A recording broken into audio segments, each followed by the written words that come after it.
At the most fundamental level, what is the basic problem in physical asset management? The answer is so obvious that we hardly ever articulate it. Here is an analogy, arguably an unfair one.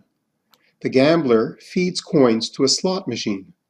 In some sense, the reliability engineer gambles company resources when deciding on which asset and at what moment to perform preventive maintenance. If the asset happens to be healthy at that moment, well, he loses. If the asset is on the verge of failure, he's a winner. With that analogy in mind, let's state the basic problem in maintenance management. Failures don't occur at fixed moments in time. Rather, they appear at random times according to a probability distribution. A probability density graph visually conveys the curve that we call the item's age-reliability relationship. The horizontal axis marks the failure age, t, of an item.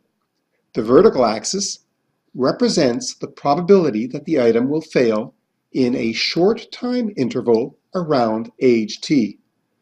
The graph fully describes an item's age-based reliability behavior, known as its reliability.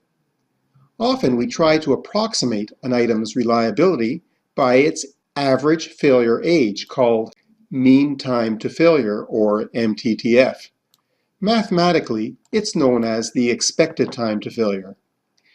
The mean time to failure, or mean time between failure, the difference being the repair time, can be calculated from the probability density graph. But can we know the exact shape of the probability density curve? We can if we have a data sample. Take 2 points in calendar time, perhaps 3 or 4 years apart. Extract from the EAM system a list of failure instances that occurred in that period. Include the respective ages of the items at the moment of failure. This data constitutes our sample. A good sample, that is a sufficiently large sample, represents the failure behavior of the item. The data in that sample allows us to draw the curve. One way to do it is to draw rectangles such that the width is a convenient age interval, say a month, and such that the rectangle's area equals the percentage of the units in that failed age interval. So now we can plot the curve. So what? How does that graph help us make a decision on when to do preventive maintenance? If we were to perform maintenance at some age t, we would incur all the failures represented by the area under the curve between 0 and age t.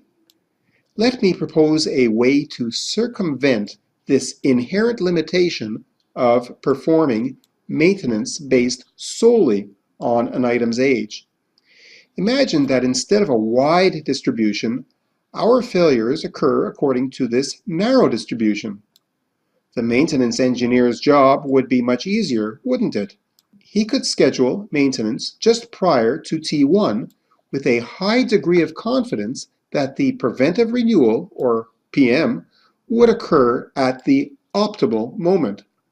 Unfortunately, in the real world, most age reliability failure distributions are of the wide spread out variety.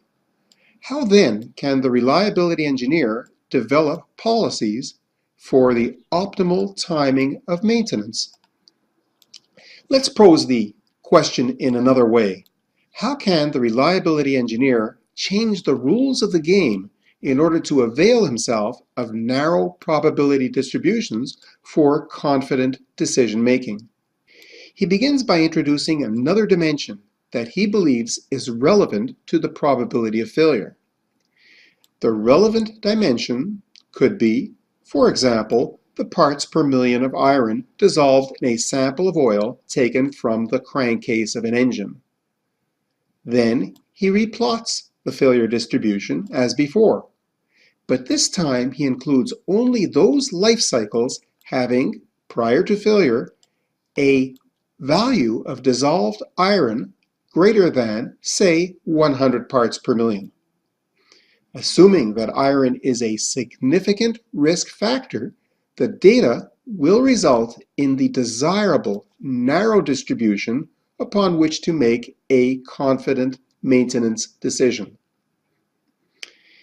It is incumbent on the reliability engineer, therefore, to discover influential dimensions for maintenance decision-making.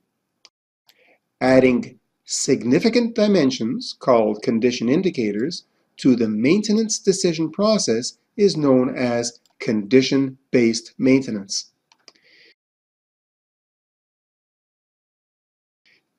CBM is also called predictive maintenance, condition monitoring, or prognostic health management, among other names.